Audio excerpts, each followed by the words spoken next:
ಈಗ ನಾವು ಉದಕ ಕುಂಭದ ದಾನ ಮಾಡುವ ವಿಧಿಯನ್ನು ನೋಡೋಣ. ದೇವತೆಗಳಿಗಾಗಿ ಇಟ್ಟ ಕಲಶದಲ್ಲಿ ವಸಂತ ಮಾಧವನ ಹೆಸರಿನಲ್ಲಿ ಶ್ರೀ ವಿಷ್ಣುವಿನ ಸ್ಥಾಪನೆ ಮಾಡಲಾಗುತ್ತದೆ ಮತ್ತು ಅದರ ಪೂಜೆ ಮಾಡಲಾಗುತ್ತದೆ. ಹಾಗೂ ಪಿತೃಗಳಿಗಾಗಿ ಇಟ್ಟ ಕಲಶದಲ್ಲಿ ಎಲ್ಲ ಪಿತೃಗಳ ಆವಾಹನೆ ಮಾಡಿ ಅವರ ಪೂಜೆ ಮಾಡಲಾಗುತ್ತದೆ. ಈಗ ನಾವು ತಿಳಿದುಕೊಳ್ಳೋಣ ಪೂಜಾ ವಿಧಿಗಾಗಿ ಸಾಮಗ್ರಿಗಳ ರಚನೆ ಮತ್ತು ಪ್ರತ್ಯಕ್ಷ ಪೂಜಾ ವಿಧಿ. 2 ಮಣೆಗಳನ್ನಿಡಿರಿ, ಒಂದು ದೇವತೆಗಳಿಗೆ ಮತ್ತು ಇನ್ನೊಂದನ್ನು ಪಿತೃಗಳಿಗೆ ಇಡಿರಿ. ಅವುಗಳ ಮೇಲೆ ಯಥಾಶಕ್ತಿ ಅಕ್ಕಿಯ ರಾಶಿಯ 2 ಹರಿವಾಣಗಳನ್ನಿಡಿರಿ. ಅದರ ಮೇಲೆ ಕಲಶವನ್ನಿಡಿರಿ. ಕಲಶದಲ್ಲಿ ನೀರು ತುಂಬಿಸಿರಿ. ಕಲಶದ ಹತ್ತಿರ ತೆಂಗಿನಕಾಯಿ ಇಡಿರಿ. 2 ವೀಳ್ಯದೆಲೆ ಇಡಿರಿ. ಅದರ ಮೇಲೆ ಅಡಿಕೆ ಮತ್ತು ದಕ್ಷಿಣೆಯನ್ನಿಡಿರಿ. ನೈವೇದ್ಯಕ್ಕಾಗಿ ಹಣ್ಣನ್ನು ಇಡಿರಿ. ದೇವತೆಗಳಿಗಾಗಿಟ್ಟ ಕಲಶದಲ್ಲಿ ಜವೆಗೋಧಿ, ಬಿಳಿ ಎಳ್ಳು ಮತ್ತು ಅಡಿಕೆ ಹಾಕಿರಿ.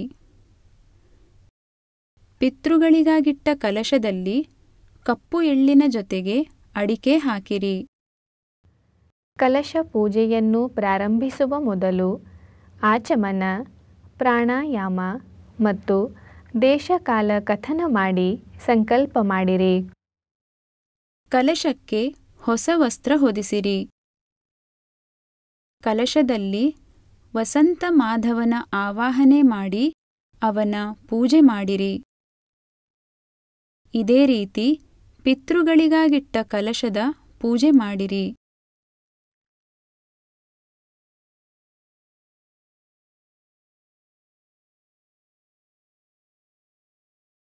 ಕಲಶ ಪೂಜೆಯ ನಂತರ ಬ್ರಾಹ್ಮಣ ಪೂಜೆ ಮಾಡಿರಿ ಮತ್ತು ದೇವತೆಗಳಿಗಾಗಿ ಪೂಜೆ ಮಾಡಿದ ಕಲಶವನ್ನು ಬ್ರಾಹ್ಮಣನಿಗೆ ದಾನ ನೀಡಿರಿ.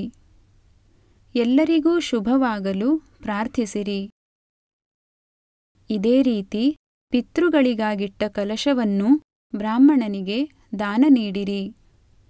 ಪಿತೃಗಳ ತೃಪ್ತಿಗಾಗಿ ಮತ್ತು ಅವರಿಗೆ ಗತಿ ದೊರಕುವುದಕ್ಕಾಗಿ ದೇವತೆಗಳಿಗೆ ಪ್ರಾರ್ಥಿಸಿರಿ.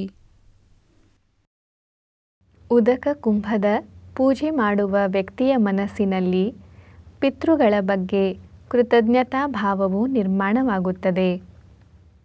ಪೂಜಿಸಿದ ಉದಕ ಕುಂಭದಲ್ಲಿ ದೇವತೆಗಳ ಚೈತನ್ಯವಿರುತ್ತದೆ. ಪಿತೃಲೋಕದಿಂದ ಪಿತೃತರಂಗಗಳು ಕಲಶದಲ್ಲಿ ಆಕರ್ಷಿತವಾಗುತ್ತವೆ. ಅತೃಪ್ತ ಪಿತೃಗಳು ಲಿಂಗದೇಹದ ರೂಪದಲ್ಲಿ ವಾಸ ಮಾಡುತ್ತಾರೆ.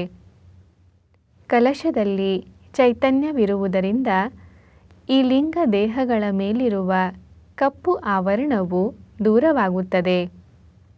ಅವುಗಳಿಗೆ ಗತಿ ಪ್ರಾಪ್ತವಾಗಿ ಅವು ಮುಂದಿನ ಲೋಕಕ್ಕೆ ಹೋಗುತ್ತವೆ.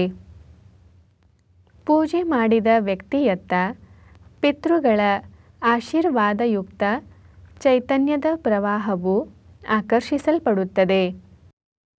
ಈಗ ನೋಡೋಣ ಅಕ್ಷಯ ತೃತೀಯಾದಂದು ಸತ್ಪಾತ್ರರಿಗೆ ದಾನ ಕೊಡುವ ಮಹತ್ವ. ಸತ್ಪಾತ್ರರಿಗೆ ದಾನವೆಂದರೆ ಎಲ್ಲಿ ಅಧ್ಯಾತ್ಮ ಪ್ರಸಾರದ ಜೊತೆಗೆ ರಾಷ್ಟ್ರ ಮತ್ತು ಧರ್ಮಕ್ಕಾಗಿ ಕಾರ್ಯವನ್ನು ಮಾಡಲಾಗುತ್ತದೆಯೋ ಅಂತಹ ಸತ್ಕಾರ್ಯಕ್ಕೆ ದಾನವನ್ನು ಮಾಡುವುದು.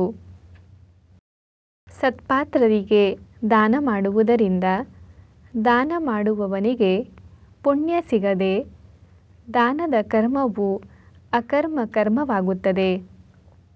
ಇದರಿಂದ ಅವನ ಆಧ್ಯಾತ್ಮಿಕ ಉನ್ನತಿಯಾಗುತ್ತದೆ.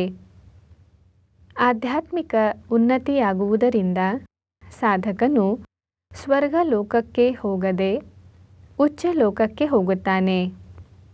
ಬನ್ನಿ ಈಗ ನೋಡೋಣ ಅಕ್ಷಯ ತೃತೀಯಾದಂದು ಮಾಡಲಾಗುವ ಇತರ ಕೃತಿಗಳು. ಈ ದಿನ ಮಣ್ಣಿನ ಪೂಜೆ ಮಾಡಲಾಗುತ್ತದೆ.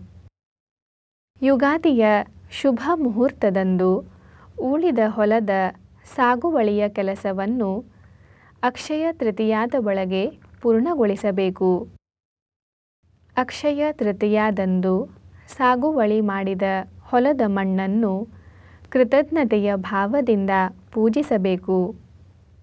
ನಂತರ ಪೂಜಿಸಲಾದ ಮಣ್ಣಿನಲ್ಲಿ ಒಡ್ಡು ಕಟ್ಟಿ ಅದರಲ್ಲಿ ಬೀಜವನ್ನು ಬಿತ್ತಬೇಕು. ಅಕ್ಷಯ ತೃತೀಯಾದ ಮುಹೂರ್ತದಲ್ಲಿ ಬೀಜವನ್ನು ಬಿತ್ತುವುದರಿಂದ ವಾತಾವರಣದಲ್ಲಿ ಕಾರ್ಯನಿರತವಾಗಿರುವಂತಹ ದೈವಿ ಶಕ್ತಿಯು ಬೀಜಗಳಲ್ಲಿ ಬರುವುದರಿಂದ ಸಮೃದ್ಧವಾದ ಫಸಲು ಬರುತ್ತದೆ. ಈ ದಿನ ವೃಕ್ಷಾರೋಪಣವನ್ನೂ ಮಾಡಲಾಗುತ್ತದೆ. ಈ ದಿನ ಹೊಸ ಕಾರ್ಯಾಲಯಗಳ ಉದ್ಘಾಟನೆ ಮಾಡುತ್ತಾರೆ. ಅನೇಕ ಜನರು ಅಕ್ಷಯ ತೃತೀಯಾದ ಶುಭ ಮುಹೂರ್ತದಲ್ಲಿ ಬಂಗಾರವನ್ನು ಖರೀದಿಸುತ್ತಾರೆ.